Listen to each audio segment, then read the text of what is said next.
Il n'y a aucune logique. Tu achètes un appartement, tu le loues, le locataire, il ne te paye pas, il reste 5 ans dans l'appartement. Elle est où la logique? Est-ce que c'est logique selon toi? Non, c'est pas logique. Il n'y a pas de logique. C'est pas parce que le pays est un pays développé qu'il est plus logique qu'un pays moins développé. Hein. Moi, j'ai vu beaucoup plus de logique judiciaire dans des pays sous-développés. Ouais, je suis d'accord. Ça veut rien dire. Pire que ça, pourquoi, à ton avis, le système est un peu tordu? Mais parce que si tout était logique, les avocats et les juges seraient au chômage. Non, mais c'est vrai. Elle est pas mal, celle-là. Tous mes amis sont des avocats.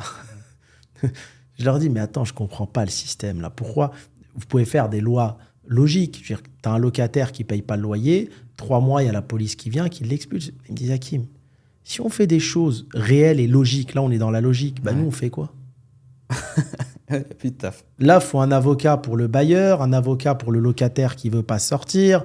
Le juge t'arrive, tu as vu, en première instance, il va dire non, le locataire, il reste. Pour que toi, tu fasses appel et que tu ailles au deuxième jugement pour faire tourner les tribunaux. Il faut faire tourner toute cette machine, sinon ils perdent tous leur emploi.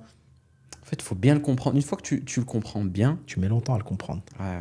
Tu mets très longtemps à le comprendre. Même quand toi, tu me l'expliques parce que tu l'as compris, j'arrive à comprendre 5-6 secondes, puis après, je reviens dans mon truc. Genre, c'est comme ça. Tu verras, on va parler d'autres sujets après là-dessus, sur plein de choses. Ouais. Ce truc-là, pour le comprendre, il faut avoir une vue de dessus. Il faut bien le comprendre. D'accord? Et en fin de compte, je suis sûr qu'à Dubaï, comme les lois sont très carrées, il y a très peu de juges. Ils n'ont pas besoin de juges. Non. Voilà. Il y en a très peu, hein. C'est vrai, tu as complètement raison. Il y a très peu de juges, parce qu'en fait, c'est carré. Si je te dis dès le départ, écoute, si tu fais ça, c'est 20 ans de prison. Donc, tu ne vas pas le faire. C'est bon, c'est fini. Là, tu vois, en France, je sais pas, tu vas tuer quelqu'un, il va dire oui, mais attends, ce jour-là, il n'était pas de mauvaise humeur, il n'était pas de bonne humeur, tu as 40 psychologues qui viennent, on commence, tu vois, les journalistes sont là, ça fait tourner le système, ça fait tourner les journalistes, la télévision, on va travailler sur ton procès, il y a plein de juges, les avocats qui se défendent. T'es parti pour 20 ans et t'es pas sûr de gagner. Ah, c'est toi et ta chance, en vrai. T'as des petits... Parce que, bon, comme je le comprends bien, c'est quand même un monde de réseau. Il faut le comprendre bien comme il faut. Et comme tu dis, avoir une vue d'ensemble.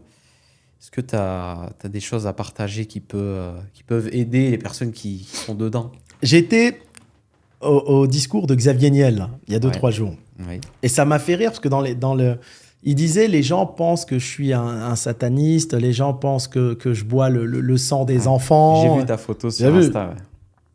J'irai pas jusqu'à là.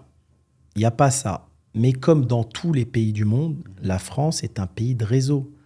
Alors, nous qui sommes des gens justes, on ne supporte pas parce qu'on veut que les mêmes lois soient faites pour tout le monde.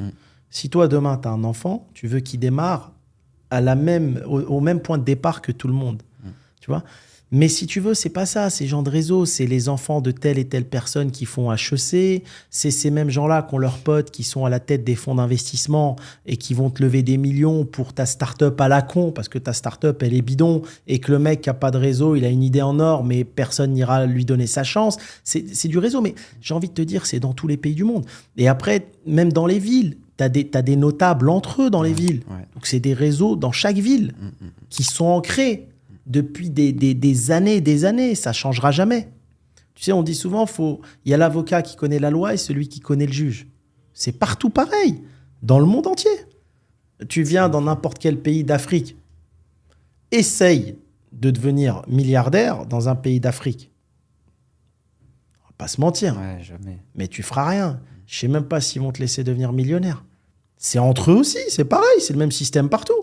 Il y a celui qui dirige, il y a les amis, et quand tu regardes, dans chaque pays, je pense que la moitié des richesses du pays sont tenues par une poignée d'hommes. Ouais. Et c'est partout pareil. En France, 47% des... ça, c'est quoi la stat? 47% de l'IMO a été détenu par une infime partie de la population française.